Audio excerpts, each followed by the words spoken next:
जी, अस्सलाम वालेकुम दोस्तों, कैसे हो? खैरियत से ठीक हो? मैंने कहा चलो आज आपसे बात करें। बहुत ही अहम और बहुत ही ज़बरदस्त बात थी कि लोग ये चाहते हैं कि हम ज़माने तक रहें, हम ऐसे लाफ़ानी ज़िंदगी गुजारें, लाखों साल ज़िंदगी ज़िंदा रहें इस दुनिया के अंदर, क्योंकि हमने जो काम किया है वो कहीं ऐसा ना हो कि हम उससे महरूम हो जाएं। तो लोग बड़ा ही इस चीज़ को चाहते हैं और उसके लिए मुख्तलिफ़ दगो-दो करते हैं, मुख्तलिफ़ टेक्निक्स इस्तेमाल करते हैं, बहुत सारी जो है दवाइयाँ इस्तेमाल करते हैं, लेकिन ऐसे होता नहीं है। मैं आपको बताऊं, लोगों ने बड़ी कोशिश की इस चीज़ की कि लाखों साल जिए। असल में हमारा जो ये प्लांट है प्लानट है, जिसको हम ज़मीन कहते हैं, उसमें जो है वक्त बड़ा धीरे धीरे गुज़रता है ना। जैसे कहते हैं क़यामत का दिन एक दिन जो है 1000 साल का होगा।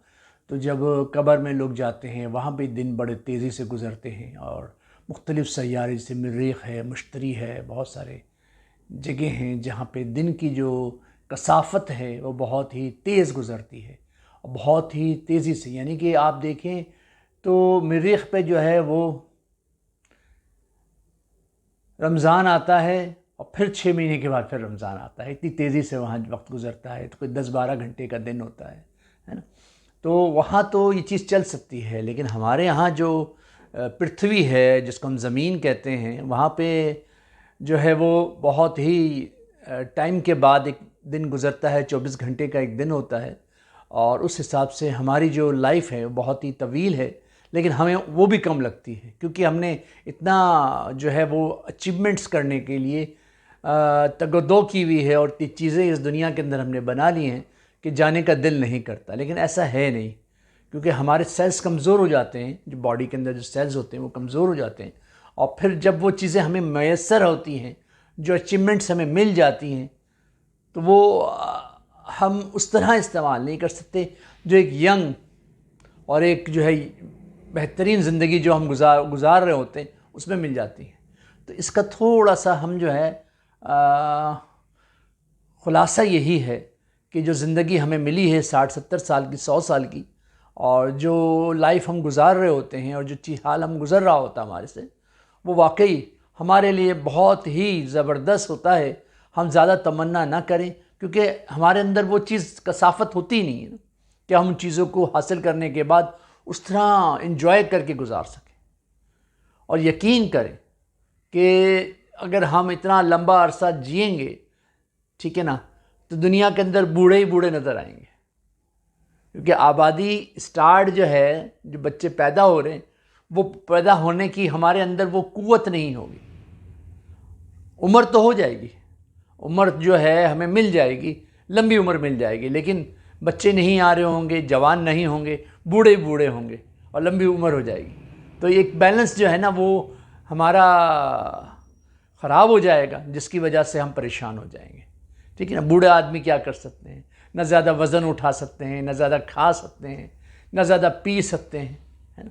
उनकी जो नॉर्मल ज़िंदगी के अंदर जो उनकी होती है ना, जो लाइफस्टाइल बड़ा स्लो होता है। आपने देखा होगा बहुत सारे बूढ़े बड़े हल्का हल्का कदम लेके चलते हैं, है ना। सोचते ज़्यादा हैं, करते कम हैं। तो एक बैलेंस जो है ना वो ज़िंदगी का ख़राब हो जाएगा। तो इस तरह हम जो सोचते हैं ना, ऐसा अगर हो भी जाए, कुदरत ऐसा फेल कर भी दे इस दुनिया के अंदर, तो सारा एब नॉर्मल हो जाएगा। ठीक है ना। यही दुनिया का एक रीत है, रिवाज है कि लोग आते भी हैं और जाते भी हैं। एक तवाना इंसान आता है ना, बचपन के अंदर कमज़ोर होता है, फिर खुदा उसको एकदम एक तवाना जिस्म देता है, और वो जिस्म देने के बाद फिर वो दोबारा जो है अपनी उसकी तरफ जाता है, वो अपनी मौत की तरफ चलता है। और जब वो मौत की तरफ चलता है तो फिर दोबारा जो है वो नया इंसान बन के दुनिया में आता है। तो ये सारी चीज़ें थी। अगर इसको हम देख लें और सोच लें और जो है बहुत ही अच्छी तरीके से उसको चला लें, तो बहुत ज़बरदस्त हो जाएगा। अगर हम कुदरत के इस फेल को, जो इसने सिस्टम बनाया है बनने का, बिगड़ने का, आने का और जाने का, उसको हम समझ लें और उस पर कनाअत कर लें, तो ये बेहतर होगा, बनिस्बत इसमें कि अपनी ख्वाहिश के मुताबिक हमारी ख्वाहिश जब पूरी होगी जब हम इस सैयारे से चले जाएंगे। अच्छा, हमें बहुत अच्छे अच्छे थॉट्स भी आते हैं, ऐसा भी होना चाहिए, ऐसा भी होना चाहिए, और उसी चक्कर के अंदर ज़िंदगी के बहुत सारे पहर हमारे गुजर जाते हैं। लेकिन होता वही है जो ऊपर वाला चाहता है, मिलता वही है जो ऊपर वाला चाहता है। बहुत सारी चीज़ें हमारे दस्तरस में, हम सोचते हैं हमारे दस्तरस में आ जाएं, मगर वो आती नहीं। ये ऐसा ही है जैसे एक बच्चा बीमार है और वो आपसे ज़िद कर रहा है कि मुझे कुल्फ़ी दे दो, मुझे आइसक्रीम खिला दो, मुझे कोल्ड ड्रिंक पिला दो, मुझे ऐसे खाने खिला दो। हम नहीं कहते उसको, क्योंकि हम समझदार होते हैं, है ना। हमारे मातहत होता है वो। हमने एक ज़िंदगी गुजारी हुई है दुनिया के अंदर, हमें पता है ये चीज़ उसके लिए नुकसान देती। हम क्या कहते हैं, हम क्या करते हैं, उसको मना कर देते हैं। तो बेटा जब तबीयत ठीक हो जाएगी ना, जब आपको देंगे। इसी तरह कुदरत भी हमें कुछ चीज़ें देती है, कुछ चीज़ें रोकती है। किसी को कुछ चीज़ें दे भी देती है कि इससे दुनिया को फलाह मिल रही होती है, लोगों को फ़ायदा हो रही होती है, उसको वो रुतबा, वो काम, वो पोजीशन देती है ताकि दूसरों को फ़ायदा दे। उसमें वो क्वालिटी होती है ना, उसमें वो क्वालिटी होती है, तो कुदरत दे देती है। लेकिन कुछ लोगों को नहीं देती, बहुत रेड़ियाँ रगड़ लेते हैं, रोते हैं, कब्रिस्तानों में जाकर रोते हैं, तन्हाइयों में रोते हैं, मगर उनको वो चीज़ नहीं मिलती। तो इसका मतलब ये है कि वो इसके अहल नहीं है ना। और जब वो अहल हो जाते हैं फिर उनको मिल जाती है, फिर मिल जाती है। जैसे देखें ना, आप देखें ट्रम्प को देखें, 70 साल की उम्र में, 65 साल की उम्र में सदारत में आया, बहुत ही पैसे वाला था, वेल वाला था, सारी चीज़ें थी, उसको बहुत देर के बाद मिली। और ओबामा 40 साल की उम्र के अंदर एक ओहदा उसको मिला। तो ये एक कुदरत का निज़ाम है, वो जो हमें चलाती है। कुछ उसने हमारे लिए भी एक प्रोग्रामिंग की हुई है, और वो हमारे लिए बेहतर सोचती है। उसने हमें बनाया है ना, तो वो हर चीज़ बेहतर तरीके से हमें मैसर करता है। जब इंसान बूढ़ा हो जाता है तो उसके दांत निकल जाते हैं, वो कहता भी है, वो सोचता भी है, वो लोगों से डिस्कस भी करता है कि यार ये दांत होते तो बहुत अच्छा था, लेकिन नहीं, उस वक्त इसको दांतों की ज़रूरत नहीं है, दांत सारे झड़ गए, जो बचपन में निकले थे, जवानी इस्तेमाल किए, झड़ गए।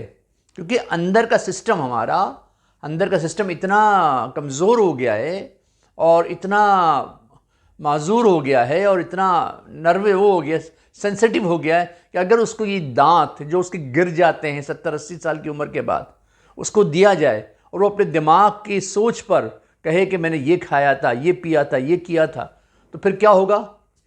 क्या होगा? उसका नुकसान होगा ना, नुकसान होता है। इसी तरह एक बच्चा जब पैदा होता है तो वो भी दूसरों को देखता है, अपने घर वालों को, भाई बहनों को, अपने वालिदैन को देखता है, और क्या कहता है, अरे यार सारा हमें दूध पे टरका दिया इन्होंने और ख़ुद खा पी रहे हैं, मज़े लड़ा रहे हैं, है ना।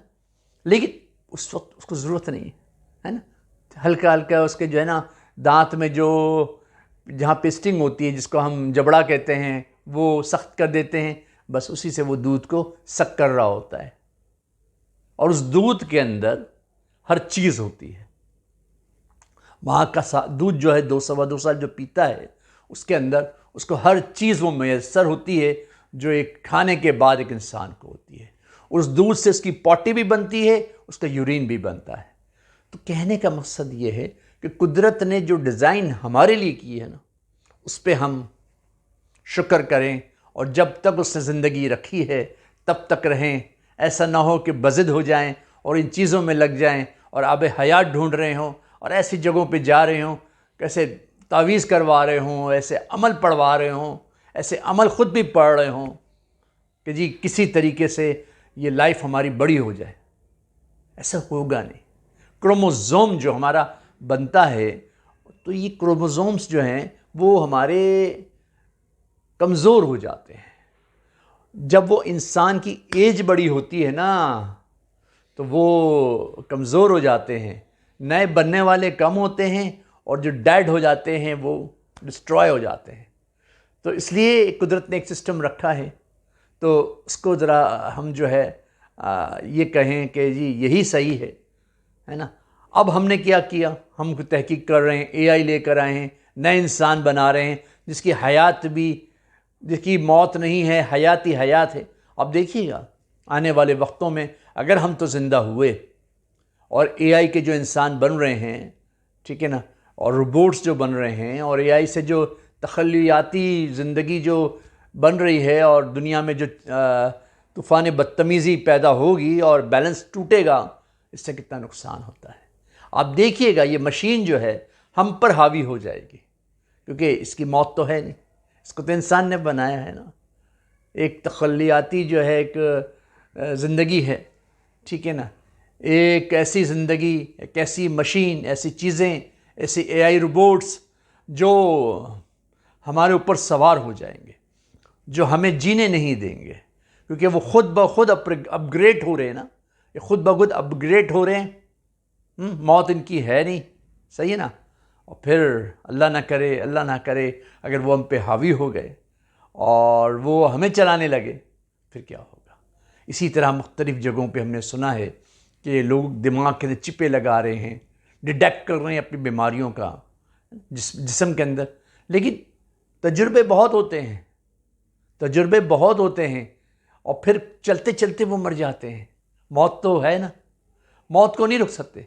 सब चीज़ें बना ली, AI ये वो फलां सब चीज़ें तख्लीक कर ली हैं उन्होंने, इंसानों ने, और इस पर रिसर्च भी कर ली है। मुख्तलिफ़ जानदारों के अंदर भी रिसर्च कर रहे हैं कि किस तरीके से ज़िंदगी की बाक़ियात को बढ़ा लें और ज़िंदगी ख़त्म ना हो और जो है सारी चीज़ें। लेकिन ऐसा होगा नहीं। अगर हो भी जाएगा, फॉर एग्ज़ाम्पल अगर हो भी जाएगा, जिसको हम क्रियो स्लीपिंग कहते हैं, ठीक है ना। क्रियो स्लीपिंग ये होती है कि हमें सुला दिया जाता है और फिर जब वो बीमारियों का इलाज निकलेगा तो फिर हमें ज़िंदा किया जाएगा। उस वक्त हमारे किसी काम का नहीं वो ज़िंदगी, ना हमारे दोस्त उस ज़माने में होंगे, ना हमारे रिश्तेदार उस ज़माने में होंगे, हम अकेले तनहा मर जाएंगे, है ना। तो ये बहुत ही क्रियो स्लीपिंग जो है वो बहुत ही ज़्यादा हमारे लिए नुकसानदेह है। जी नुकसानदेह है, क्योंकि जब हम ज़िंदा होंगे तो तनहा होंगे। अभी हम इस वक्त हमारे आप दोस्तों के साथ हैं, अपने रिश्तेदारों के साथ हैं, ठीक है ना। तो बहरहाल जो भी तजुर्बे हो रहे हैं अल्लाह खैर करे, लेकिन ये कोई अच्छी रविश नहीं है, ये अच्छी कोई बात नहीं है। ये हमारी सोच जो है बहुत ही ज़्यादा पायदार नहीं है। तो इसके लिए थोड़ा सा अपने आप को मेंटेन करें, जो कुछ करना है अपनी ज़िंदगी में करें, अपने बच्चों के लिए करें, ताकि वो उसको मज़ीद तसलसल के साथ आगे बढ़ाएं, ताकि ज़िंदगी इसी निज़ाम के मुताबिक चलती रहे। इस सैयारे का यही जो है ना वो है मगज़ है। इस सैयारे की यही एक खुसूसियत है कि ये लोग यहाँ आते भी हैं और जाते भी हैं। जाना नहीं है आपको, तो फिर आप कुदरत के फ़ेल में मुदाखलत कर रहे हैं और इसके नुकसानात बहुत ज़्यादा हैं। तो ये वीडियो बहुत लंबी हो रही है, वरना मैं आपको बहुत ज़्यादा इस बात पे करता, कम से कम आधे घंटे से ज़्यादा इस पर बात हो सकती थी। लेकिन इंशाल्लाह पार्ट 2 इसका लेकर आएंगे। इस वीडियो को अच्छी लगी हो और आपको लगे कि ये वीडियो आगे बताने जैसी है और बात करने जैसी है, तो ज़रूर शेयर कीजिएगा और मेरी आने वाली वीडियो का इंतज़ार कीजिएगा। अस्सलाम वालेकुम वरहमतुल्लाहि वबरकातुहू।